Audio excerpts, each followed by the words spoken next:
Blood Sugar, take two. So my first look that I did with this palette, I just used Blood Sugar by itself. I didn't use any other palettes, I didn't use any other shadows. Now, so as far as Jeffree Star's eyeshadow palettes go, this is the third one. Beauty Killer, I would say, is a complete palette. It has a really light shade to put on the brow bone. It has a black, it has shimmery colors, it has matte colors, it has pops of colors. The Androgyny palette, now you guys all know that's my favorite eyeshadow palette of all time. It's so perfect, it's like a dirty rainbow. Now that said, the Androgyny palette is not a complete palette. The Androgyny palette is mostly like mid-tones. So you do need to go in and use a separate black or use like a bone color or something lighter for your brow bone highlight, something like that. So again, it's not a complete palette, but it is my favorite. Do I need a black in every palette? No, absolutely not. I have enough light shades. I have enough like neutral transition shades. I have all of that. So for me, I love Androgyny because it is just like a supplementary palette and it really does kind of work with anything else you're using. The same can be said for the Blood Sugar palette. Now, I think the Blood Sugar palette is amazing. From what I've used so far, the colors are really saturated. They're very pigmented. They blended so easily. It's exactly what I wanted it to be. So what I'm gonna do today is I'm gonna create a second look with the Blood Sugar palette, but I'm also gonna incorporate colors from the other two palettes. That way we can just kind of add a lot of depth, add a lot of dimension, and just, you know, kind of play around with all three of the Jeffree Star palettes. So I'm gonna start by dipping into the Beauty Killer palette. I'm gonna start with the color China White. If you wanted something that was definitely more of like an intense white, you could always go into Glucose from the Blood Sugar palette, which is what I used in my first look. Even with that shade, I was able to control how much I was putting down, so I was able to really brighten up the brow bone and give a good base for some of those other colors to blend in too. But if you don't want it to be super, super like clown white, you can really kind of tone that down. So now on a MAC 217, I'm taking the shade Cake Mix from the Blood Sugar palette, and that is gonna act as my transition today. Cake Mix actually sits right in the middle of Courtney from the Beauty Killer palette and Safe Word from Androgyny. The formula of the shadows from Blood Sugar is very similar, if not the exact same to me as Androgyny.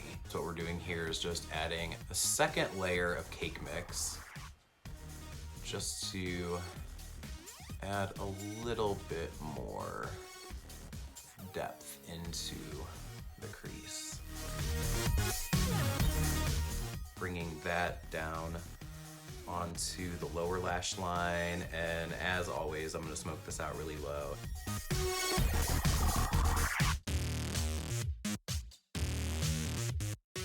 And then I just barely pressed a Morphe M504 into Cake Mix because I want to really start to blow that color out quite a bit.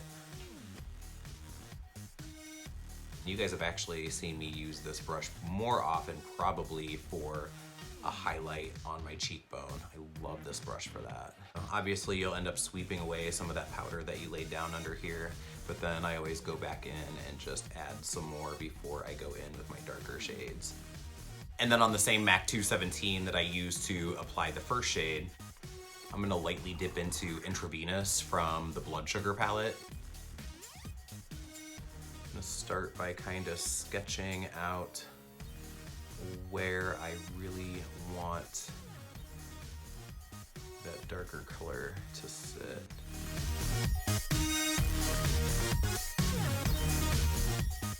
Going back in again so I can kind of build this color up. Adding the intensity just underneath where I had initially placed that color and kind of dragging it down onto my lid. And that way later on when I go to blend out the shade, I'm not like blending dark all the way out to here, you know what I mean? I'm keeping a lot of that concentration of really dark color a lot lower.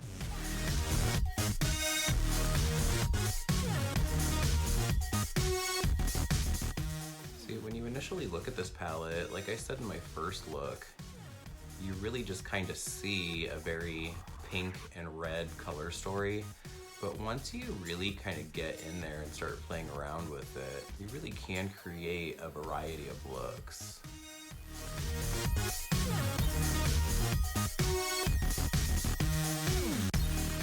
And then with that M504 brush, I'm gonna go in and just kind of start to soften that shade a little bit. I completely forgot about this brush. This is a Sephora double-ended eyeliner and crease brush. I'm gonna kind of dip into Intravenous and Cake Mix so that I can soften up the edge right there. And I'm using this brush because all of the other brushes I have that are similar to this one are all really dirty right now, and I need to clean my brushes really bad.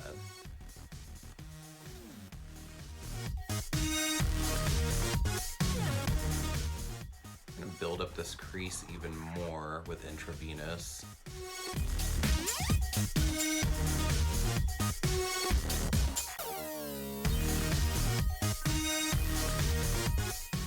I feel like Jeffree Star's eyeshadows have like the most interesting undertones that you don't even notice until you're blending them out. They're really pretty, but they're also very unexpected. Like, to look at it, you know, it kind of just looks like a rich kind of mocha brown.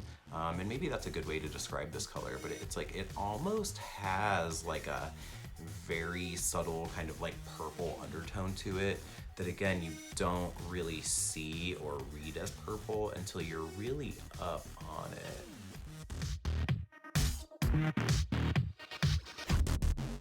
Same 217, I'm not gonna go back in yet with any additional product. I want to go just under the lash line and I'm gonna start in the center. Add that depth and that darkness just to the center of the lower lash line. And then I'm gonna smoke that out from there.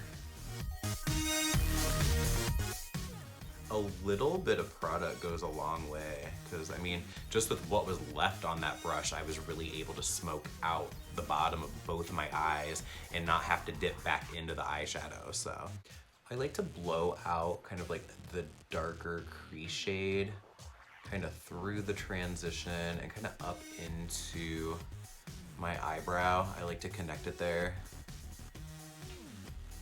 So on the same 217, I'm gonna dip into Coma from the Blood Sugar palette and into Vanity from the Beauty Killer palette, and just half and half dip into each one. And what I'm really wanting here is like the color of Coma with the depth of Vanity, because Vanity is one of those shades that, and it doesn't really look like much to look at it. It really just kind of looks like a dark grayish black kind of color with like a tiny bit of like a purple or plum cast to it. But I think for me, that actually ended up being the most used color out of Beauty Killer. When you want to add that depth and you want to really darken up a crease, but you don't want to commit to something as dark as black, it's just a really good shade for that. And again, it's great to mix down with other colors, obviously, because that's what we're doing right now. Bring that around down more towards the inner corner a little bit. Swinging that down around the outer corner underneath the lash line, so we can start bringing that darker stuff underneath as well. I'm gonna go into the shade Root Canal from Blood Sugar on a Morphe M421. And what I'm kind of hoping is that this is gonna be a good replacement for Sugar Pill's Poison Plum eyeshadow that I just can never really get to be what I want it to be. This has much better color payoff. It doesn't seem to be going on patchy the way that Poison Plum goes on. Oh yeah, already I like that one a lot better. Now there definitely is quite a bit more fallout with this shade, but again, I put down so much powder that it doesn't matter.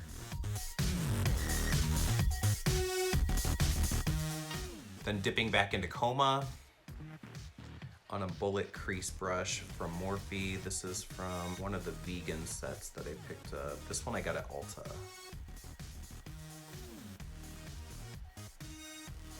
Just to bring a little bit more of that kind of intense plummy color to the underneath there.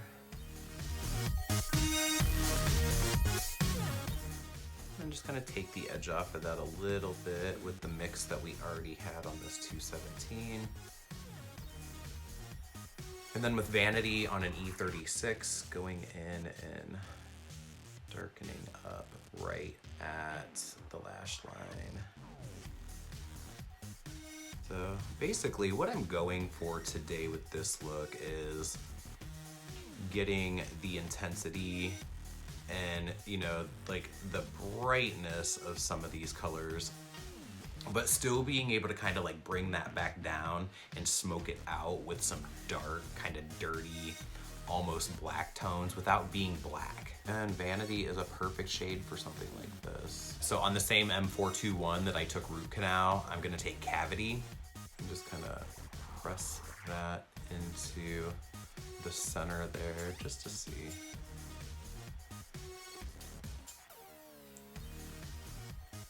Oh yeah, that looks really fucking cool.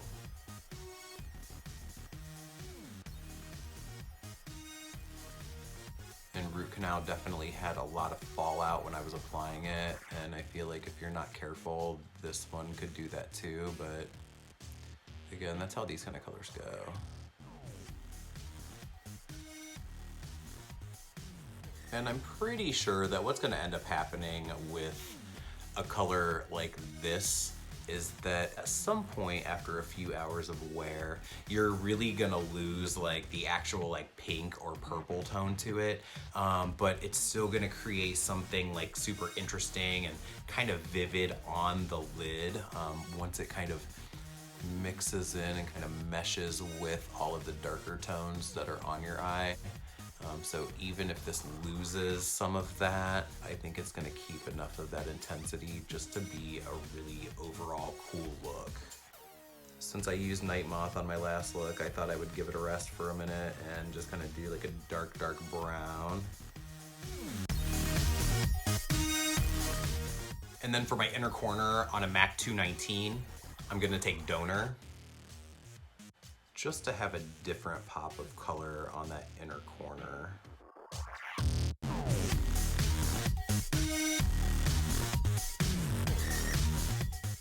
Soften that up.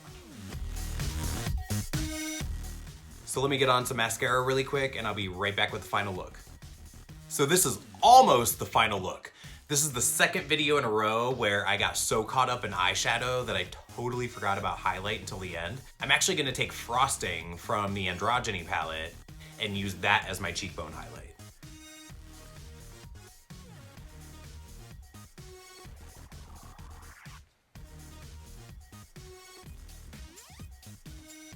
I'm so oily that I never really do a nose highlight, but fuck it.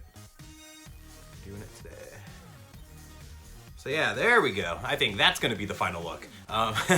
If you like this look, if you wanna see more, obviously you're gonna see more with the Blood Sugar palette. If you like this look, if you like this video, if you don't like this look, if you don't like this video, give it a thumbs up anyway. Hit the subscription button down below. Tell all your friends about it so they know to watch, and I'll see you guys on the next one.